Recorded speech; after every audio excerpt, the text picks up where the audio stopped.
Halo Sobat Sosial, selamat datang di channel Info Bansos Cair, Pusat Informasi Pencairan Bantuan Sosial se-Indonesia. Bagaimana kabarnya saat ini Sobat Sosial? Admin berharap semoga selalu sehat walafiat, semoga rezeki dan kesehatan tetap ada di dalam keluarga Sobat Sosial semuanya ya.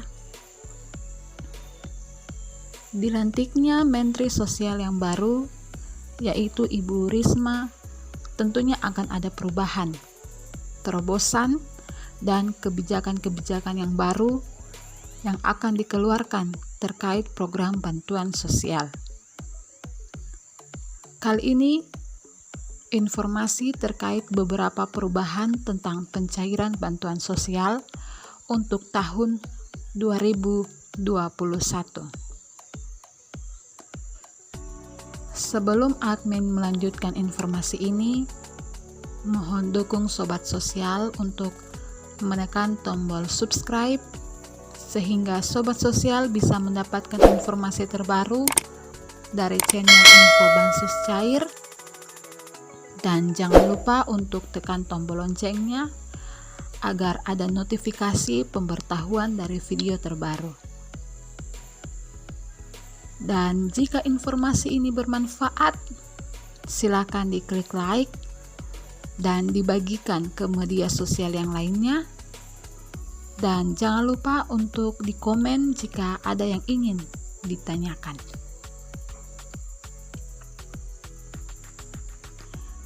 Kita akan lanjutkan informasinya ya Sobat Sosial.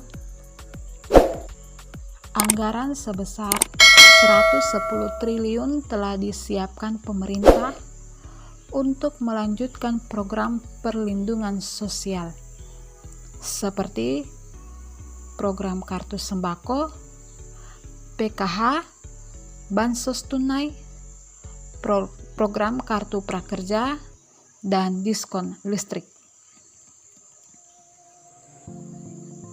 Ada 3 informasi penting dalam rapat terbatas antara Menteri Sosial dengan Bapak Presiden Joko Widodo dengan hasil rapat sebagai berikut.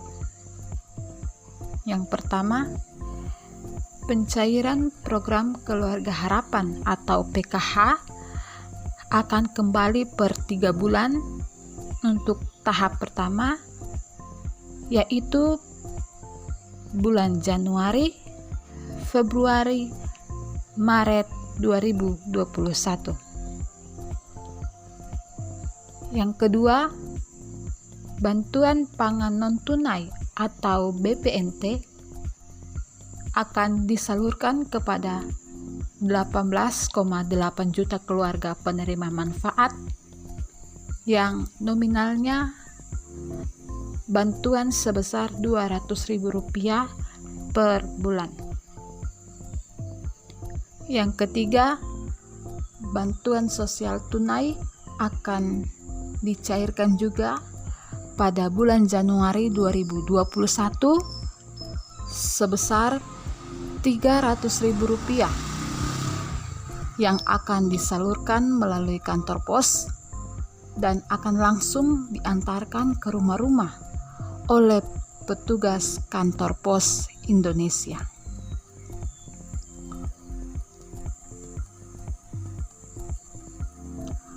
Presiden menekankan pada rapat terbatas agar bansos segera disalurkan di bulan Januari, jangan sampai mundur, karena menyangkut daya beli masyarakat, konsumsi rumah tangga, sekaligus daya ungkit untuk memacu pertumbuhan ekonomi. Pesan Presiden juga kepada jajaran pemerintah bansos harus disalurkan dengan tepat sasaran. Jika perlu, perbaikan data, libatkan pemerintah daerah, dan jangan ada potongan-potongan dalam bentuk apapun. Menteri Sosial Ibu Risma juga menekankan agar dana bantuan sosial tidak boleh untuk digunakan membeli rokok Dan jika diketahui dana bansos hanya dipakai membeli rokok, akan ada mekanisme atau sanksi yang akan diberikan kepada keluarga penerima manfaat. Dan bagi penerima bantuan sosial tunai, ke depan akan diberikan tools atau alat untuk mengetahui apa saja yang telah dibeli dari bantuan sosial tunai tersebut. Selanjutnya, admin akan berikan video lengkap dari pidato Menteri Sosial Ibu Risma.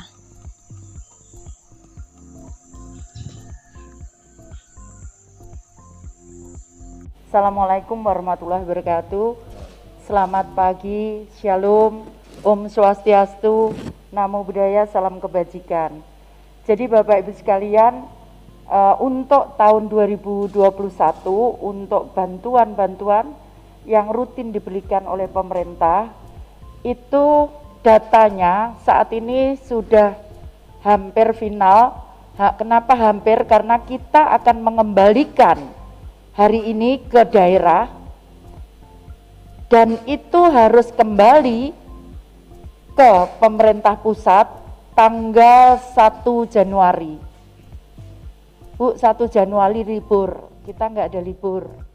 Karena saya ingin menyampaikan sesuai dengan instruksi Bapak Presiden bahwa minggu pertama bulan Januari bantuan ini sudah bisa diberikan kepada penerima manfaat bantuan.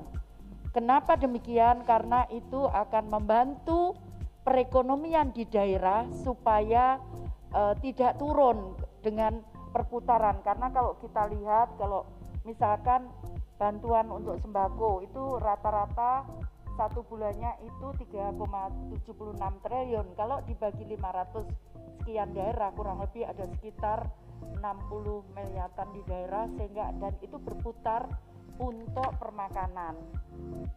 Maksudnya kebutuhan pokok, artinya akan ada perputaran uang yang cukup besar di daerah. Nah, kemudian kita dengan PT POS akan menyalurkannya kurang lebih mulai tanggal 4 Januari.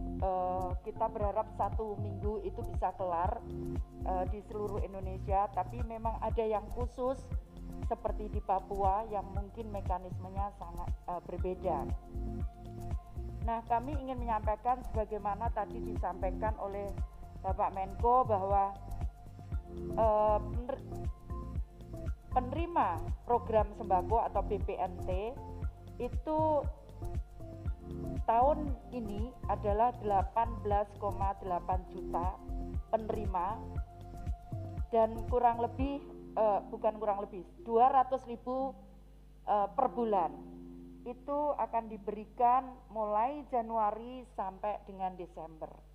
Nah, yang ingin kami sampaikan tadi sudah disampaikan oleh Bapak Menko, dan ini juga disampaikan oleh Bapak Presiden bahwa tidak ada lagi untuk pembelian rokok, dan kami akan pantau. Kami akan pantau karena insya Allah bulan Februari kami sudah akan menyiapkan tools, alat untuk kami akan mengetahui belanja apa saja yang akan dengan uang itu dibelanjakan untuk apa saja. Jadi karena itu kita berharap sekali lagi, karena itu akan berpengaruh terhadap rencana-rencana yang sudah dilakukan oleh pemerintah.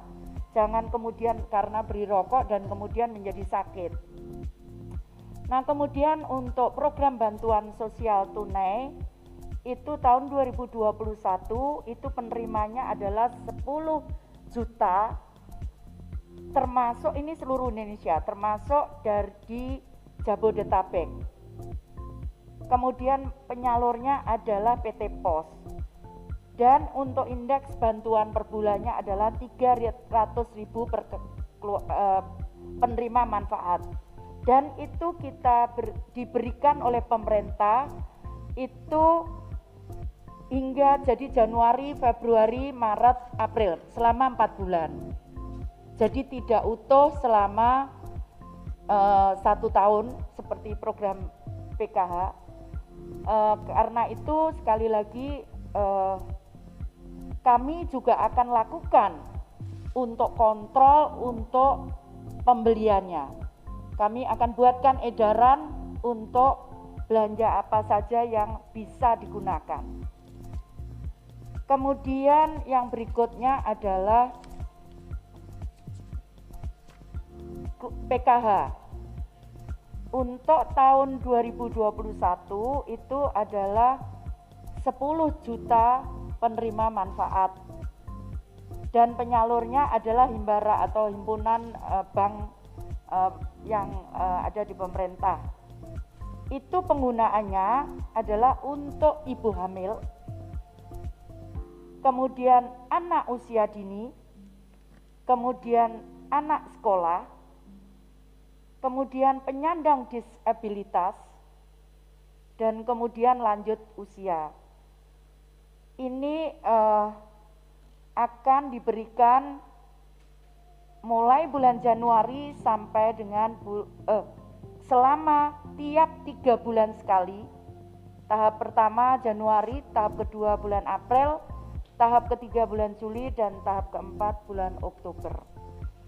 Jadi Bapak Ibu sekalian, sekali lagi tadi instruksi seperti yang sudah disampaikan oleh Bapak Menko, bahwa instruksi Bapak Presiden adalah tidak ada penggunaan untuk pembelian rokok. Kami akan bicarakan kalau itu terjadi, mekanisme itu terjadi, maka kami akan lakukan evaluasi untuk penerima bantuan. Karena sekali lagi jangan sampai penerima bantuan ini untuk kesehatan namun kemudian ada masalah karena digunakan untuk rokok. Dan kemudian untuk sembako nanti akan kita adakan, tadi kami sampaikan ada mungkin sekitar, karena Januari harus segera, maka pada bulan Februari ada mekanisme yang akan kita perbarui yang lebih mudah namun kita lebih detail untuk melakukannya, karena ada feedback. Jadi bukan hanya kami memberikan bantuan, tapi ada pelaporan juga untuk penerima bantuan, sehingga kami harapkan tidak ada lagi yang berusaha memotong, karena laporan-laporan itu akan masuk di kami di dalam proses setiap penerimaan bantuan kepada para penerima bantuan.